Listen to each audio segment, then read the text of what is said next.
தினமலர் நேயர்கள் அனைவருக்கும் வணக்கம். ஸோ இப்பதான் ரீசெண்டா வேர்ல்டு கப் முடிஞ்சுது. ஸோ வேர்ல்டு கப்லேயே பார்த்தோம்னா நிறைய சர்ப்ரைசஸ்லாம் நம்ம பார்த்தோம். குறிப்பா இந்த வீடியோல நம்ம இந்தியன் ஃபுட்பாலை பத்தி தான் பேச போறோம். பட் ஒரு எக்ஸாம்பிளுக்காக என்ன சொல்றேன்னா, இந்தியால வந்து நியர்லி ஒரு 150 கோடி பேர் இருக்காங்க. நம்மளால வந்துட்டு வேர்ல்டு கப் குவாலிஃபை ஆக முடியல. ஆனா 1,50,000 மக்கள் தொகை இருக்க நாடு, 5,00,000 மக்கள் தொகை இருக்க கேபோ வெர்டே, 1,50,000 மக்கள் தொகை இருக்க குராகோ, இந்த நாடுகள்லாம் வந்து குவாலிஃபை ஆயிருக்காங்க. ஏன் இந்தியால பண்ண முடியல? சோ இத பத்தி நம்ம டிஸ்கஸ் பண்ண போறோம். இதுக்கு நம்ம கூட கௌதம் இணைஞ்சிருக்கார், ஃபுட்பால் எக்ஸ்பர்ட். வணக்கம் கௌதம். வணக்கம் கபில். ஓகே, சரி. இப்ப இந்தியா இந்தியன் ஃபுட்பால் வந்து ஒரு கட்டத்துல பார்த்தோம்னா, நீ ஒரு 4-5 இயர்ஸ் முன்னாடி வந்துட்டு ஒரு 90 கிட்ட ரேங்கிங் வந்தாங்க. இப்ப ரீசெண்டா பார்க்கும்போது 138, 140, 160 எல்லாம் கூட போனாங்க ரேங்கிங்ல. சோ எல்லாரும் முன்னாடி வருவாங்க. ஆனா நம்ம சிஸ்டம் பின்னாடி போயிட்டு இருக்கு. என்ன காரணம் இது? இதுல வந்து முக்கியமான பிரச்சனைகள் என்னென்ன இருக்கு? ஸோ நம்ம நீங்கள் சொன்னீங்களா முன்னாடி லோயஸ்ட் பாப்புலேஷன்லாம் குவாலிஃபை ஆகிட்டாங்க, ஹையஸ்ட் பாப்புலேஷன்லாம் குவாலிஃபை ஆகும். அதுதான் இருக்கிறதுலே முக்கியமான பாயிண்ட். சரி, நான் இப்போ என்ன பண்ணுறேன்னா ஹையஸ்ட் பாப்புலேஷன் ரெண்டு நாட்டை கம்பேர் பண்ணுவோம். இப்போ என்னன்னா சைனாவும் ஹையஸ்ட் பாப்புலேஷன் இருக்காங்க, இந்தியாவும் ஹையஸ்ட் பாப்புலேஷன் இருக்காங்க. பட் சைனா வந்து 2002 வேர்ல்டு கப் குவாலிஃபை ஆயிருக்காங்க. ஆனால் அதுக்கப்புறம் பார்த்தீங்கன்னா இந்தியா வந்து என்னன்னா இன்னும் வேர்ல்டு கப் அந்த ஒரு குவாலிஃபை ஆகுமா அது இதுவே கிடையாது. ரெண்டாவது வந்து பார்த்தீங்கன்னா லீக் இன்ஃப்ராஸ்ட்ரக்சர் அவங்க கிட்ட பார்த்தீங்கன்னா வேர்ல்டு கப் நடத்தக்கூடிய ஸ்டேடியம் இன்ஃப்ராஸ்ட்ரக்சர் எல்லாமே இருக்கு. ஓகேவா, 2050 ஒரு எக்ஸ்பெக்டட் இந்த சைனால வந்து நடத்த போறாங்க அப்படின்னு ஒரு எக்ஸ்பெக்டட் இருக்கு. ஸோ இன்ஃப்ராஸ்ட்ரக்சர் வைஸ் பார்த்தோம்னா ரொம்ப பின்னாடி இருக்கும். ஈவன் பாப்புலேட்டட் ஈவன் எடுத்துட்டாங்கல்ல ஒலிம்பிக்ஸ் வர. பட் ஒலிம்பிக்ஸ் எடுத்துட்டாங்க. ஃபுட்பால்ங்கிறது அதோட சின்ன ஈவென்ட் தானே. கண்டிப்பா சைனால இல்லாத ஃபுட்பால் தான் இருக்கிறதுலே வந்து என்ன சொல்றீங்க பை குவார்டர்லியர் ஈவென்ட் அது வந்து எல்லா டிஸ்ட்ரிக்ட்லயும் பரவலா நடக்கும். ஸோ நிறைய பேர் தரும். இப்போ பாத்தீங்கன்னா இந்தியாவோட கிளீனினஸ் எடுத்துக்கோங்க, ரயில்வே ட்ராக்ஸ்ல. அப்ப ஃபாரினர்ஸ்லாம் வந்து அதுக்கு பிடிக்குமா? ஆனா சைனா அப்படி கிடையாது, நீட்டா எல்லாமே வச்சிருக்காங்க. சோ இதெல்லாம் யோசிச்சு நம்ம ஃபுட்பால் விளையாடுறது மட்டும் கிடையாது, பல விஷயங்கள் இருக்கு. அதை தாண்டி எல்லாத்தோட ரெஸ்பான்சிபிலிட்டிஸ் இருக்கு, இதெல்லாம் பார்ப்போம். அப்புறம் ரெண்டாவது வந்து பாத்தீங்கன்னா ஈவன் நீங்க லோயர் எடுத்துட்டீங்கன்னா மொரோக்கோ எப்படி டெவலப் இருக்காங்க, சவுத் ஆப்பிரிக்கா எப்படி வேர்ல்டு கப்பே ஹோஸ்ட் பண்ணிட்டாங்க, மொரோக்கோ அடுத்தது பண்ண போறாங்க. ஸோ அல்ஜீரியா, ஈஜிப்ட் நம்ம இந்த அளவுக்கு பெர்ஃபார்ம் பண்ணுவாங்கன்னு எதிர்பார்க்கல. அந்த மாதிரி பார்த்துருக்கோம். South American countries even under pressure வந்து ஃபுட்பால் நல்லா விளையாடுறாங்க. பாரு, நைஜீரியா நல்லா விளையாடுறாங்க, ஓசிமன்ங்கிற மாதிரி பிளேயர் ப்ரொடியூஸ் பண்ணிருக்காங்க. ரெண்டாவது நேஷன்ஸ் எல்லாமே நல்லா டெவலப் பண்ணிட்டாங்க ஃபுட்பால். நார்மலா இப்ப ரேங்கிங்ல மொராக்கோலாம் வந்து ஒரு காலத்துல ரொம்ப பின்னாடி இருந்த டீம் தான். கேபோ வெர்டேவா இருக்கட்டும், இல்ல வந்து இந்தியாவோட பின்னாடி இருந்த டீம் குராக்கோ, கேபோ வெர்டே இந்தியாவோட ரேங்கிங் பின்னாடி டீம். இன்னைக்கு வந்து வேர்ல்டு கப் செலக்ட் ஆகி வேர்ல்டு கப்ல வேர்ல்டு சாம்பியன்ஷிப் கொடுத்திருக்காங்க. சர்ப்ரைஸ் பண்றாங்க. சோ இது ஒரு ஃபேக்டர். ரெண்டாவது வந்து பார்த்தனா இப்ப அவுட் சைடு ஃபேக்டர் இதெல்லாம் பார்த்தோமா. ரெண்டாவது வந்து பாத்தீங்கன்னா சிஸ்டம். இப்ப ஸ்பெயின் வந்து 2008 இருந்து இப்போ வரைக்குமே வேர்ல்டு கப் 2 ஜெயிச்சிட்டாங்க, யூரோ எவ்வளவு 3 ஜெயிச்சிட்டாங்க. அந்த ஒரு சிஸ்டத்தை கிரியேட் பண்ணும். எந்த மாதிரி அவங்க வந்து ஒரு பாசிங்கே வந்து ஒரு சிஸ்டமா கிரியேட் பண்ணிருக்காங்க. பாசிங் யூத் வந்து 60 இயர்ஸ்ல வந்து ஆரம்பிச்சிருவாங்க. ஸோ இந்தியாவில் வந்து பாத்தீங்கன்னா முன்னாடி வந்து பேபி லீக்னு ஒன்று வச்சுட்டாங்க. அதை இப்ப அதுவே நல்லா தான் இருந்துச்சு. அதுக்கப்புறம் பாத்தீங்கன்னா அதை அபாலிஷ் பண்ணிட்டு இப்ப ப்ளூ கப்ஸ்னு ஒன்று 2047 மோட்டோ அப்படின்லாம் கொண்டு வராங்க. 100 இயர்ஸ் அப்படின்னா நீங்க என்ன மோட்டோவோ என்ன வேணாலும் வச்சுக்கோங்க, அது பிரச்சனை இல்லை. நீங்க பிளேயர்ஸ் ப்ரொடியூஸ் பண்ணணும். அது பேபி லீக்ல ப்ரொடியூஸ் பண்ணாலும் சரி, ப்ளூ கப்ஸ்ல ப்ரொடியூஸ் பண்ணாலும் சரி. சோ அது இது என்ன பேரா இருந்தாலும் நமக்கு பிரச்சனை இல்லை. பிளேயர்ஸ் ப்ரொடியூஸ் பண்றதுலயே வந்து ஒரு சின்ன என்னன்னா, பிளேயர்ஸ் ப்ரொடியூஸ் பண்ணோம்னா நமக்கு வந்து எக்ஸ்பர்ட்டான கோச்சஸ் வேணும். கோச்சஸ் அதுக்கப்புறம் ஃபர்ஸ்ட் என்னன்னா பிளேயர்ஸ் வந்து எக்ஸ்பர்ட்டான கோச்சஸ் வந்து லீக்குக்கு கிளப்புக்கு அது கொண்டு வரதே கஷ்டம். நீங்க யூத்துக்குன்னு வரும்போது கொண்டே வர முடியாது. புரியுதா? நான் இல்லைன்னு தான் சொல்ல வருது, அது அப்படியே நான் சொல்றேன். ரெண்டாவது வந்து ரொம்ப எக்ஸ்ட்ரீம். இப்ப நீங்க தாமஸ் டூக்கல கூட்டிட்டு வரணும்னா ஒரு வாரத்துக்கு 20 கோடி கேட்பாரு, மாசத்துக்கு அப்ப 80 கோடி ஆகும். சோ அப்படி நம்ம தேவைப்படாது. நம்ம வந்து என்னன்னா அந்த காசை அங்க இன்வெஸ்ட் பண்றதுக்கு என்ன பண்ணலாம்னா யூத்ல ஈக்குவல் பண்றது. ரிலையன்ஸ் நல்லா தான் பண்ணிட்டு இருக்காங்க. அது இப்ப பாத்தீங்கன்னா மெஸ்ஸியை கூப்பிட்டு வந்தாங்க. இது அதுக்கெல்லாம் ரொம்ப செலவாச்சு. மெஸ்ஸி வந்து ஒரு நல்ல விஷயம் தான். ஏன்னா ஃபுட்பால் பக்கம் பாப்பாங்க எல்லாரும். கண்டிப்பா ஒரு அட்டென்ஷன் இருக்கும். மெஸ்ஸி வந்தாருன்னா கண்டிப்பா ஃபுட்பால் அவர் பெரிய ஃபுட்பாலர் அப்படிங்கிற ஒரு அட்டென்ஷன் இருக்கும். பட் ஆனா இதுல ஒரு என்ன விஷயம்னா, இந்தியால அந்த மாதிரி ஒரு பெரிய ஃபுட்பாலர் ஏற்படுத்தினாதானே இந்தியன்ஸ்ல நிறைய பேர் ஃபுட்பால் ஆடுவாங்க. அது ஒன்று. மெஸ்ஸியை கூப்பிட்டு வந்து ஓகே, அவங்க எவ்வளவு பேருக்கு கூட இன்டராக்ட் பண்ணாங்க. இப்போ கொல்கத்தா பாத்தீங்கன்னா அந்த ஸ்டேடியம்லாம் உடச்சி ஒரு இதாச்சு. மும்பையும் ஹைதராபாத்தும் நல்லா பண்ணாங்க. ஸோ நெகட்டிவா போகாம இருக்கிற வரைக்கும் நல்லது. கூப்பிட்டு வரீங்க, அதுல இருந்து பாசிட்டிவ் என்ன கிரியேட் பண்ணுமோ அது பண்ணணும். ஸோ என்ன எவ்வளவு பேருக்கு இன்டராக்ட் பண்ணி இப்போ சப்போஸ் ஒரு சின்ன ஒரு நல்ல பிளேயர் ஒரு ஆட்டோகிராஃப் கிடைச்சா அவங்க ஃபுட்பால் இன்னும் விளையாட பேரண்ட்ஸ்க்கும் இன்ட்ரெஸ்ட் வரும். ஸோ அந்த மாதிரி யாருமே அவங்க பார்த்தது யாரு, டெண்டுல்கரை பார்த்தாங்க, அம்பானியை பார்த்தாரு, சும்மா இது பண்ணிட்டு போறாரு. ஸோ யாரை இன்டராக்ட் பண்ணாங்க இருக்கு ஒரு இதுவே இல்லையா. ஸோ ஃபேன் இன்ட்ராக்ஷனே கம்மியா கிடைச்சிருக்கு. இது மெஸ்ஸி ஒரு சைடு இருக்கட்டும். அப்புறம் வந்து இப்போ ஏஎஃப்எஃப் சிஸ்டத்துக்குள்ள வரும். சோ நம்ம என்னன்னா ஏஎஃப்எஃப் பின்னாடி பல ஸ்டேட் அசோசியேஷன் இருக்கு, அது போக வீஃபா இருக்கு, அது போக குட்டி குட்டி இது இருக்கு, அது போக டிஸ்ட்ரிக்ட் அசோசியேஷன்லாம் வருது. இப்போ வந்து நான் எனக்கே தெரியும், இந்த வீடியோ பார்க்குற எல்லாத்துக்கும் தெரியும், கோயம்புத்தூர் இருக்கிற எல்லா மக்களுக்கும் தெரியும், நான் 4 இயர்ஸ்ல ஆஃபீஸில் இருந்தேன், என்னென்ன மாதிரி ப்ராப்ளம்ஸ் வருது. ஸோ அந்த ப்ராப்ளம்ஸ்லாம் ரெடியூஸ் பண்ணுறதுக்கு என்ன ஃபேக்டர் அப்படிங்கிறத ஃபர்ஸ்ட் ரெடியூஸ் பண்ணும். ஸோ ஈகோ ஃபேக்டர் இருக்கக்கூடாது. அப்புறம் வந்து கவர்மெண்ட்டை இன்வால்வ் பண்ண வைக்கணும். நீங்கள் என்னதான் வந்து உங்களுக்குள்ள கேஸே நடந்தாலும் சரி, இல்லை என்ன ப்ராப்ளம் வந்தாலும் லீக் நடக்காமல் இருக்கக்கூடாது. பார்த்தீங்கன்னா கோயம்புத்தூர்ல கடைசியாக ஒரு 6-7 வருஷம் நடக்கல, தமிழ்நாட்டில் ப்ராப்பராக லீக்ஸ் நடக்கிறது இல்லை. தமிழ்நாடு பிளேயர்ஸாக ரொம்ப சஃபர் பண்ணி Goa league, Karnataka league, Kerala premier league போகிறாங்க. ஸோ அதெல்லாம் நினைச்சு என்னங்கிறத கொஞ்சம் இந்த வீடியோ பார்க்குறவங்களாம் கொஞ்சம் யோசிச்சு இது பண்ணுங்க. நம்ம பையனோ இல்லையோ யாராச்சும் விளையாண்டுருந்தா இப்படி வெளியூர்ல போய் விளையாடுறது எவ்வளவு கஷ்டம் அப்படிங்கறது யோசிச்சு கேஸ் எல்லாம் இல்லாம அது கொண்டு வாங்க. ஸோ ஒரு அப்புறம் ஐஎஸ்எல்ல வந்து அது 10 வருஷமா அந்த லீஸ் இருந்துச்சு, அது போன வருஷம் அந்த ப்ராப்ளம் முடிஞ்சு, இனி ஒரு 10 வருஷத்துக்கு அந்த பிரச்சனை இருக்காதுன்னு நினைக்கிறேன். ஐஎஸ்எல்லும் ப்ராப்பர் ஆயிரும். அப்புறம் கடைசியா ஒரு ரொம்ப முக்கியமான ஃபேக்டர் என்னன்னா பாலிடிக்ஸ் பண்ணாம இருக்கணும். டீம் வந்து எடுக்கும்போது ஏஎஃப்எஃப்ல அதாவது வந்து ஒரு டிஸ்ட்ரிக்ட் லீக் எல்லாமே சேர்ந்து தான் ஸ்டேட் லீக். ஏஎஃப்எஃப்லயே பார்த்தோம்னா லீடர்ஷிப்லயே நிறைய பிரச்சனை வருது.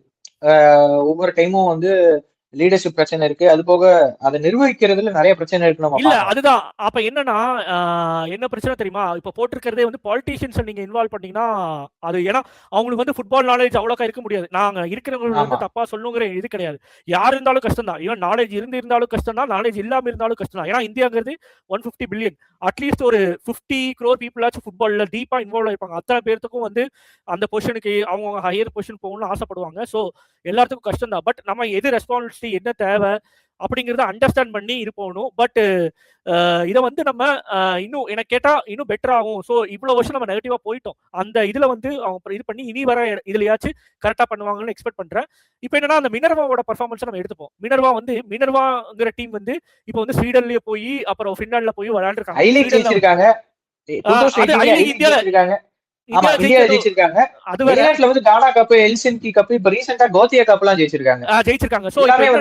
ஒரு டாப் மோஸ்ட் ஒரு யூத் டோர்னமெண்ட்ஸ் சொல்லலாம். அண்டர் 12 இருந்து அண்டர் 15 வரைக்கும் விளையாண்டு ஜெயிச்சிருக்காங்க. சோ இப்ப இது நீங்க சொல்றீங்க இல்லையா, இப்ப அது வந்து ஸ்கோர் டிஃபரன்ஸ் பாருங்க, 86 கோல்ஸ் போட்டு 7 கோல்ஸ் தான் கன்சிடர் பண்ணிருக்காங்க. அது போகலனா 120 கோல் போட்டுருக்காங்க. 86 போட்டு 7 கன்சிடர் பண்ணிருக்காங்க. ஓஎஃப்சி கோர்னேஸ் மேல 17-1, லில்லஸ்டாம் மேல 13-1. சோ ஃபியூச்சர் சூப்பரா இருக்கு. கரண்ட் தான் டவுட்டா இருக்கு, ஃபியூச்சர் சூப்பரா இருக்கு. சோ இப்போ என்னன்னா ஈவன் நம்ம டீம் பாலிடிக்ஸே பண்ணி எடுத்தாலும் நல்ல பிளேயர்ஸ் வரப்போறாங்க, அது உறுதி என்ன இருந்தாலும் கிடையாது. ஏன்னா அது ஃபியூச்சர்ல வரப்போகுது. அப்போ வேர்ல்டு கப்பும் வந்து என்ன எக்ஸ்பெக்டட்னா நம்ம வந்து 34 38 குவாலிஃபை ஆகிறதுக்கு ரெஞ்சாச்சு. 30 வந்து இப்போ ஏஎஃப்சி கப்பே இல்ல. ஸோ 30 குவாலிஃபை ஆகுறது ரொம்ப கஷ்டம். அப்புறம் ஒரு சீக்ரெட்டான இன்ஃபர்மேஷன் என்னன்னா ஃபீஃபாவே வந்து இந்தியா கொண்டு வரணுக்காக தான் 64 வேர்ல்டு கப் டீம் பண்ண போறாங்கன்னு நினைக்கிறேன். இப்போ ஆல்ரெடி இந்தியால இன்ட்ரெஸ்ட் ஜாஸ்தி ஆயிட்டே இருக்கு. ஸோ இந்தியா கொண்டு வந்தா அவங்களுக்கு இன்னும் காஸ்ட் ஜாஸ்தியா கிடைக்கும், ஜாஸ்தியான சேல்ஸ் ஆகும். சோ இந்தியாங்கிறதே வேற இதாகும், எல்லாமே நடக்குமா. சோ அப்ப வந்து இந்தியா கொண்டு வரக்காக தான் ஒரு FIFA பிரசிடென்ட் யோசிக்கிறாரு. எப்படியோ அதிக பண்ண இந்தியா வர்றதுக்கு வாய்ப்பு இருக்கு. அதே மாதிரி நம்ம என்னதான் அதிகமான டீம்ஸ் போனாலும் இந்தியா நல்லா விளையாண்டா குவாலிஃபை ஆகுறத ஞாபகம் வச்சுக்கணும். இந்தியா சைனா எல்லாமே வியூவர்ஷிப்ல பார்த்தோம்னா ஃபுட்பால் தான் நம்பர் 1ல இருக்கு. கிட்டத்தட்ட இந்த ரீசெண்ட் வேர்ல்டு கப் மட்டும் டைரக்டா ஸ்டேடியம்ல போய் பார்த்தவங்களே வந்து நியர்லி ஒரு 65 கோடி பேர் ஸ்டேடியம்ல பாத்துருக்காங்க. ஸ்டேடியம்ல பார்த்தவங்க மட்டும் 65 கோடி பேர். ஸ்டேடியம்ல பார்த்தவங்க மட்டும் இல்ல 65 கோடி இல்ல, 65 மில்லியன் மொத்தமா வேர்ல்டு, சாரி 65 lakhs வேர்ல்டு ஃபுல்லா, கோடி கிடையாது, 65 lakhs. அதுல இந்தியன்ஸ் ஒவ்வொரு வேர்ல்டு கப்பா ஜாஸ்தி ஆயிட்டு இருக்காங்க. ரஷ்யா வியூவர்ஷிப் வந்துட்டு நார்மலே ஃபுட்பாலுக்கு வந்துட்டு ரொம்ப அதிகம். நியர்லி லாஸ்ட் வேர்ல்டு கப் ஃபைனல்லாம் பார்த்தோம்னா 200 கோடி பேர் பாத்துருக்காங்க. அது வேர்ல்டு கப் ஃபைனல் நேச்சுரலா இன்க்ரீஸ் ஆயிட்டே தான் இருக்கும். ஏன்னா வேர்ல்டு பாப்புலேஷனும் ஜாஸ்தி ஆகுது இல்லையா. சோ ரீச்சும் ஜாஸ்தியா இருக்கும். இப்ப போன வருஷம் 32 டீம் இருந்துச்சு, 48. சோ இப்ப அங்க பாத்தீங்கன்னா கவுண்ட் கொஞ்சம் அப்படி ஜாஸ்தி இருக்கும். ஆனா போன வருஷத்தோட இந்த வருஷம் டிஃபரன்ஸை பாருங்க. அதிகமான இன்ஸ்டாகிராம் ரீல்ஸ், அதிகமான யூடியூப் வீடியோஸ், அதிகமான என்கேஜ்மெண்ட், அதிகமான கோயம்புத்தூர்லயே பாத்தீங்கன்னா அதிகமான ஸ்கிரீனிங். வேர்ல்டு ஃபைனல் மட்டும் இல்ல, ஈவன் ஹாலண்ட் விளையாண்ட, நார்வே விளையாண்ட மேட்சுக்கு, பிரேசில் விளையாண்ட மேட்சுக்கு. சோ இது மாதிரி இருக்கு. அப்புறம் இந்த மாதிரி நல்லா டெவலப் ஆயிருக்கு. ஸோ ஃபியூச்சர் வந்து நம்ம கையில கண்டிப்பா இருக்கு.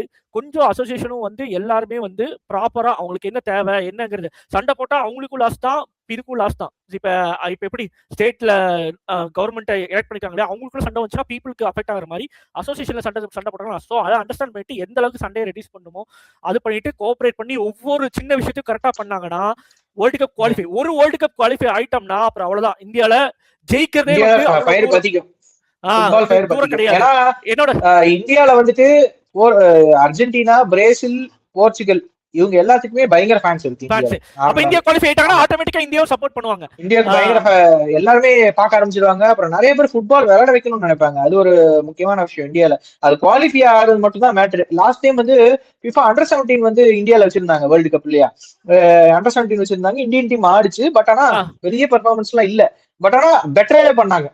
இப்ப பாத்தீங்கன்னா அந்த அண்டர் 17 விளையாண்ட பிளேயர்ஸ் தான் இப்ப பண்ணலாம். ஃபில் ஃபோர்டன், அதுக்கப்புறம் ஈவன் இவர் இருக்கா இல்லையா, Ferran Torres world cup final அடிச்சவங்க எல்லாம் நார்த் இது விளையாண்டுருக்காங்க. இது ரோபோட்டோ ஃபிர்மினோ விளையாண்டுருக்காரு, ஹாலண்ட் விளையாண்டுருக்காரு. சோ அந்த யூத் வந்து அங்க இருந்தா போகணும். சோ நம்ம இந்தியா வேர்ல்டு கப்ல ஒரு போனோம். அது போக பல டோர்னமெண்ட் இருக்கு. அண்டர் 17 வேர்ல்டு கப் இருக்கு, அண்டர் 20 வேர்ல்டு கப் இருக்கு, ஒலிம்பிக்ஸ் இருக்கு. அது போக அப்புறம் நீங்க வந்து பாத்தீங்கன்னா மினர்வா மட்டுமே ஃபாரின் போய் விளையாடுறது இல்ல. மினர்வா ஜெயிச்சனால தான் இவ்வளவு நியூஸ் வருது. அது போக பாத்தீங்கன்னா கோயம்புத்தூர்ல இருந்தே ஃபர்ஸ்ட் கிக்லாம் போயிருக்காங்க. நிறைய டீம்ஸ் வந்து ஃபாரின் போகுது. நிறைய டீம் போயிருக்காங்க. பட் மினர்வா தான் அந்த கப் ஜெயிச்சிருக்காரு. கப் ஜெயிச்சிருக்காங்க. பெர்ஃபார்மன்ஸ் ஏன்னா ரஞ்சித் பஜாஜ் வந்து இந்தியா ஃபுல்லா தெரிஞ்சனால தெரிய வருது.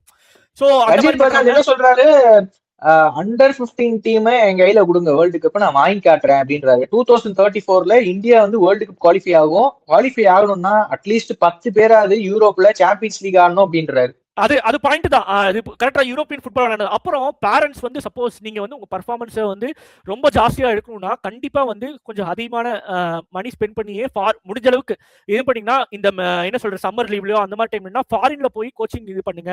அப்புறம் ஃபாரின் செலக்ஷன் ட்ரையல்ஸ் வரும், அதெல்லாம் அட்டன் பண்ணுங்க. எப்படியோ வந்து இதெல்லாம் நம்ம ஏதோ ஒரு பிரேக் த்ரூ கொடுக்கணும். எய்தர் வந்து இந்தியால இருக்கவங்க எல்லாருமே அப்படி பண்ண முடியாது. காசு இருக்கவங்க ஒரு சில பேர் தான் பண்ணுவாங்க. அந்த அளவுக்கு யாரும் பண்ண முடியாது. ஆமா, அந்த மாதிரி இருக்கவங்க வேணா ஒரு சில பேர் இன்ட்ரெஸ்ட்ல வேணா பண்ணலாம். பட் ஆனா இந்தியால மெஜாரிட்டி பீப்புள் வாய்ப்பே கிடையாது. எல்லாருமே வந்துட்டு எல்லாமே மிடில் கிளாஸ் கண்ட்ரி நம்மளோடது. சோ அதனால அதுக்கேற்ற வசதி என்னவோ அதுக்கு என்னவா பண்ணுவாங்களே தவிர பக்கத்துல இருக்க யாரு கோச்சிங் கொடுக்குறாங்களோ அந்த இடத்துல போகும். சரி, ஓகே. இப்ப இந்தியால வந்து என்னென்ன விஷயங்கள் வந்து செய்யணும், இந்தியன் ஃபுட்பால் கிராஸ் ரூட்ஸ்ல இருந்து வளரணும் அப்படின்னா என்னென்ன செய்யணும்? சரி, என்னென்ன செய்யணும்னு பாத்தீங்கன்னா முதல்ல இதுக்கு வந்து இது நார்வே என்ன பண்ணாங்கன்னா 98ல வந்து கொஞ்சம் கோச்சா இருந்தாங்க. ஆனா 2026ல பாத்தீங்கன்னா 28,000 கோச்சஸ் உருவாக்கி இருக்காங்க. ஓகேவா? அப்ப என்னன்னா அதுல ஏ லைசன்ஸ் கோச் வந்து 2000 கோச்சஸ் இருக்காங்க. சோ அப்ப ஹாலண்ட் நீங்க ப்ரொடியூஸ் பண்ணணும்னா ஒருத்தரோட எஃபர்ட் மட்டும் கிடையாது, பல பேர்த்தோட எஃபர்ட் இருக்கு.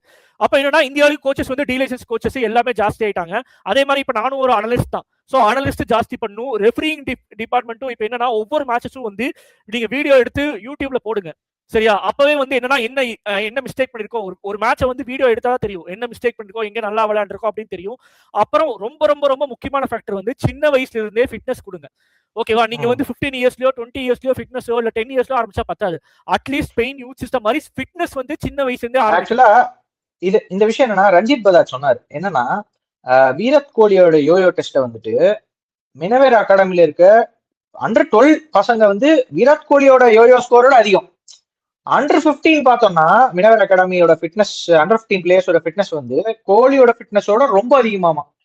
சோ அந்த அளவுக்கு ஃபிட்னஸ் லெவல்ஸ் வந்து ஃபுட்பாலுக்கு தேவை, கிரிக்கெட்டை கம்பேர் பண்ணும்போது. அப்ப என்னன்னா நீங்க இப்ப இதுல முக்கியமா என்ன சொல்றேன்னா கேப் வெர்டி எப்படி ஸ்பெயினை ஹோல்ட் பண்ணாங்க 0-0 ஆச்சு இல்லையா? அதுக்கு முக்கியமான ரீசன் என்னன்னா கோல் கீப்பரும் நல்லா பண்ணாரு, டிஃபென்ஸ் அவங்க என்னன்னா ஃபிட்னஸ் இருக்கணும். சப்போஸ் அட்டாக் பண்ற டைம்ல அட்டாக் பண்ணணும், டிஃபெண்ட் பண்ணும்போது ஃபாஸ்டா சப்போஸ் அவங்க கவுண்டர் அட்டாக்ல பால் ஃபாஸ்டா இருக்கணும்னா அந்த அளவு ஸ்பிரிட் வேணும், ரொம்ப நேரம் தாங்கக்கூடிய சக்தி வேணும், ஸ்டாமினா வேணும், ஸ்ட்ரென்த் வேணும், இது எல்லாமே வேணும் இல்லையா? அப்ப என்னன்னா இந்தியால வந்து ஓடுறது மட்டுமே ஃபிட்னஸ் வராது, அதுக்கேற்ற மாதிரி ஃபுட் எடுக்கணும், ஈக்குவலான ரெஸ்ட் கொடுக்கணும். அப்புறம் படிக்கிறதுல இப்ப நம்ம ஃபிட்னஸ் பண்ணும்போது டயர்ட் ஆகும் இல்லையா, படிக்கிற ஸ்டேஜ் வரும். சோ படிக்கிறது எப்படி ஈஸி ஆக்கணுங்கிறத பேரண்ட்ஸ் கவனிக்கணும். சோ இந்த மாதிரி பல விஷயங்கள் இருக்கு. இதை எல்லாத்தையுமே ஃபாலோ பண்ணி வரும்போது நம்ம சக்சஸ் வந்து சீக்கிரமா அட்டைன் பண்ணலாங்கிறது என்னோட அபிப்பிராயம். இன்னொன்னு என்னன்னா 2074ல என்னோட அனாலிசிஸ் படி நான் எக்ஸ்பெக்ட் பண்றேன்னா 2074ல வந்து இந்தியா வேர்ல்டு கப் ஜெயிச்சிடலாம் அப்படிங்கறது யோசிக்கிறேன். என்ன ரீசன்னா என்ன ரீசன் சொல்றேன். இப்ப வந்து பாத்தீங்கன்னா போன ஜெனரேஷன் ஆஃப் பீப்புளை விட இப்ப அதிகமா ஃபுட்பால் பார்க்க ஆரம்பிச்சிட்டாங்க. சோ நாலேஜும் அதிகமா ஜாஸ்தி ஆயிரும். இதை வந்து நெக்ஸ்ட் ஜெனரேஷன் அவங்க பேரண்ட்ஸா வரும்போது இன்னும் பெட்டர் பிளேயர்ஸ் ப்ரொடியூஸ் பண்ணுவாங்க. அது விடுச்சு 2054ல அவங்க பேரண்ட்ஸா வரும்போது அப்ப என்னன்னா இன்னும் தி பெஸ்ட் இதா கொடுப்பாங்க. சோ 74ங்கிறது வந்து ஒரு இதுதான் அசம்ப்ஷன் தான். சோ மேஜர் டெவலப் இன்னும் எவ்வளவு இருக்கு, 48 இயர்ஸ் இருக்கு இல்லையா? சோ அந்த மாதிரி ஜெயிக்க இருக்கு. சோ என்னோட இதுதான். ஈவன் முன்னாடியும் என்ன வேணாலும் நடக்கலாம், ஈவன் அது வரைக்கும் குவாலிஃபை ஆகவும் கூட போகலாம்.